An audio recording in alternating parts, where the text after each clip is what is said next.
مدینے میں وہ دن بڑا عجیب تھا جب سیدنا فاروق اعظم کے بیٹے کا معاملہ آ گیا. آج 60 سال کا بوڑھا عمر ابو شامہ حضرت عمر کے صاحبزادے یہودیوں نے سازش کر کے انہیں نبیذ پلا دی. نبیذ جائز تھی, نبیذ کیا کہ شراب پلا دی. پھر مقدمہ قائم ہوا, کہا اب پتہ چلتا ہے عمر کتنا عدل کرتا ہے. سیدنا فاروق اعظم کے پاس گواہ آئے, صاحبزادہ اندر کھانا کھا رہا تھا. فاروق اعظم نے گریبان سے پکڑا, کھینچ کے لائے. فرمایا ابو شامہ چل, تو نے شراب پی ہے, تجھے کوڑے مارے جائیں گے, تیرے لیے 100 یا 80 کوڑوں کی سزا تیاری کر لے. ابو شامہ کہتے ہیں کہ ابا جی انہوں نے نبیذ کہی تھی, شراب پلا دی. فرمایا تو نے پی کیوں, تو نے پی کیوں؟ بڑے بزم میں بارشین مسجد نبوی کا فاروق اعظم. اولاد تو بزدل کر دیتی ہے نا بندے کو, اولاد تو کمزور کر دیتی ہے. آج مدینے نے عجیب ماجرا دیکھا. حضرت فاروق اعظم کی زوجہ روتی ہوئی آئی, کہنے لگی حضرت جی میرا لخت جگر ہے, ایک کوڑے کے بدلے پیدل حج کروں گی, ایک کوڑے کے بدلے صدقہ اور خیرات کروں گی. میرا بیٹا غلطی کر بیٹھا ہے, یہ کام نہ کرے. آپ نے فرمایا تو مجھے کہتی ہے میں یہ کام نہ کروں؟ تیرے حج اور تیرے کوڑے کیا کرتے, تیرے حج اور صدقے کیا کرتے ہیں؟ کوڑے لگانا میرے مصطفیٰ کی شریعت کا قانون ہے. تو بیٹے کی بات کرتی ہے, عمر کا اپنا معاملہ بھی ہوتا تو عمر یہی سلوک کرتا. لوگوں نے کہا حضرت جی آپ تھوڑی دیر, ابھی ان کی والدہ پریشان ہے, گھر میں پریشانی ہے, ذرا ٹھہر جائیں, کل پرسوں ترسوں سزا دے لیجئے گا.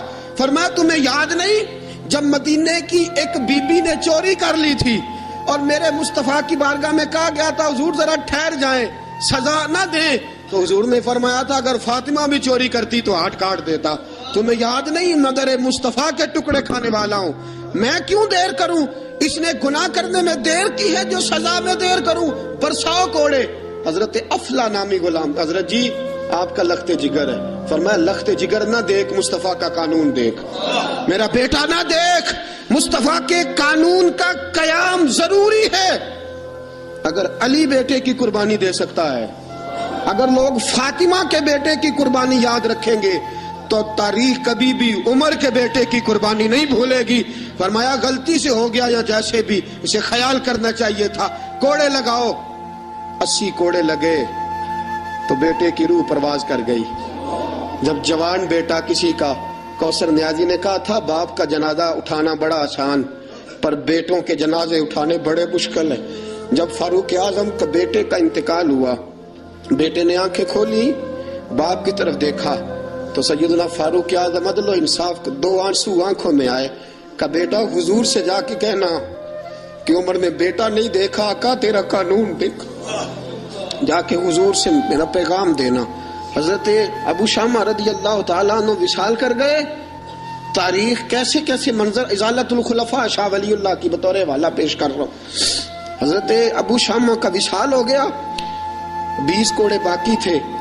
لوگوں نے حضرت جی آپ کیا کرنا ہے؟ فرمایا اس کا جنازہ پڑھو, اسے قبر میں دفن کرو, باقی 20 کوڑے اس کی قبر پہ مارو, اس کی قبر پہ 20 کوڑے مارو. کا حضرت جی ایسا بھی ہوتا ہے؟ فرمایا اس لیے ایسا ہوتا ہے کہ یہ میرے مصطفیٰ کا قانون ہے, میری اولاد کا معاملہ ہے تو میں درگزر کروں. فرمایا مارو کوڑے. حضرت سیدنا اب حذیفہ بن یمان فرماتے فاروق اعظم بیٹے کی قبر پہ کھڑے تھے, داڑھی آنسوؤں سے بھری ہوئی تھی. میں دوڑا ہوا آیا, میں نے کہا عمر نہ رو, آج خواب رات تیرے بیٹے کا جنازہ تھا, جنازہ پڑھ کے سویا ہوں تو خواب میں مجھے رسول پاک کی زیارت نصیب ہوئی ہے. نبی پاک خواب میں تھے تو 2 سبز حلے تیرے بیٹے کو پہنا رکھے تھے اور رسول پاک کی بغل میں کھڑا تھا. حضور نے فرمایا عمر کو جا کے کہنا کہ تو نے بیٹا پاک کر کے بھیجا تھا, اللہ نے جنت کے سارے دروازے کھول دیے ہیں.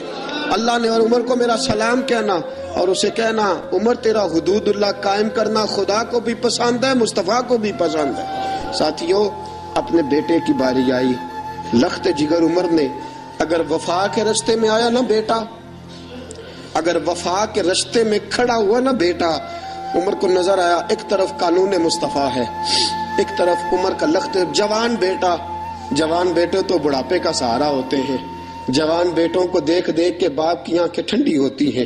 لیکن فاروق اعظم نے کہا بیٹا حضور سے جا کے کہنا کہ جب عمر کے لخت جگر کی باری آئی تھی تو عمر نے راہ وفا میں بیٹا بھی حائل نہیں ہونے دیا. عمر وفادار نکلا، عمر عدل والا نکلا، عمر نے عدل کے رستے میں بیٹا بھی قربان کیا، اور پھر اس کا فائدہ یہ ہوا کہ بیٹے کو نبی پاک کا سایہ بھی نصیب ہوا. ساتھیو، عمر انتقال کر گئے. 26 ذی الحج کو زخم لگا. 1 محرم کا دن، آج کا دن، حضرت فاروق اعظم کو یاد رکھنا، لوگوں کو بتانا، دن بھر عمر کی باتیں کرنا، خراج تحسین پیش کرنا. حضرت فاروق اعظم کو زخم لگا، آپ نے فرمایا اپنے بیٹے سے بیٹا جا حضرت عائشہ کے پاس. گنبد خضرا میں 3 لوگوں کے دفن ہونے کی جگہ ہے. ایک میں ابو بکر دفن ہو چکے، ایک میں رسول پاک کا مزار قدسی بن چکا. ایک جگہ خالی ہے، جا کے عائشہ سے پوچھنا، مجھے پتا ہے وہ 18 سال کی عمر میں رسول پاک پردہ کر گئے تھے. 18 سال سیدہ کی عمر تھی. عائشہ نے جگہ اپنے لیے رکھی ہوئی ہے. جا کے باہر کھڑے ہو کے کہنا، اماں جی، عمر کہتا ہے میرا دل کرتا ہے، میرا دل کرتا ہے کہ مجھے نبی پاک کی گنبد کے سائے میں جگہ ملے. جا کے عرض کرنا، اور بیٹا باہر کھڑے رہنا، زیادہ ضد نہ کرنا، مومنوں کی ماں ہے. حضرت سیدنا عبداللہ ابن عمر کہتے میں باہر کھڑا تھا، دروازے کے باہر کھڑے ہو کے کہا کہ عمر کا بیٹا ہوں. اماں جی، عمر فرماتے ہیں اجازت دو تو دل کرتا ہے نبی پاک کے ساتھ لیٹ جاؤں. وفا میں گزار دی عمر ساری، ساری زندگی لے سجنا آساں توڑ نبھائی، دل کرتا ہے حضور کے ساتھ لیٹنے کو. تو حضرت عائشہ صدیقہ، حضرت عبداللہ ابن عمر فرماتے ہیں میں دروازے سے باہر کھڑا تھا لیکن عائشہ کے رونے کی آوازیں باہر تک آ رہی. حضرت عائشہ صدیقہ ہچکیاں لے کے روئی. سیدہ عائشہ نے فرمایا عمر سے جا کے کہنا، عمر کوئی قبر کی جگہ کسی کو نہیں دیتا، لیکن عمر تو نے وفا کی تاریخ بنائی ہے، عمر تو نے کمال کر دی ہے، عمر تو نے حد کر دی ہے.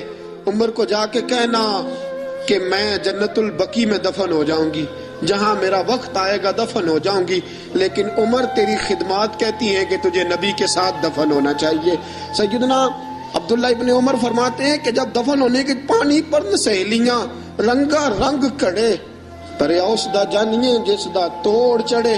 فرماتے ہیں آیا، عمر کو آ کے بتایا، پیشانی خون سے بھری ہوئی.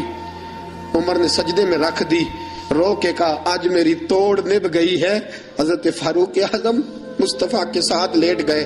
میرے نبی نے فرمایا عمر میں تجھے اپنے پڑوس میں دفن کر رہا ہوں، تو نے اگر راہ وفا میں بیٹے تک قربان کر دیے ہیں نا تو قیامت تک جو مجھے سلام کرنے آئے گا تجھے بھی سلام کر کے جائے گا، تجھے بھی سلام کر کے جائے گا. ساتھیو، عدل و انصاف قائم ہوتا ہے لیکن ذات سے شروع ہو کے اولاد تک قربان کرنی پڑتی ہے. یہ پیغام ہے جناب عمر فاروق کا، ہمیشہ مدحت خیر الانام میں گزرے.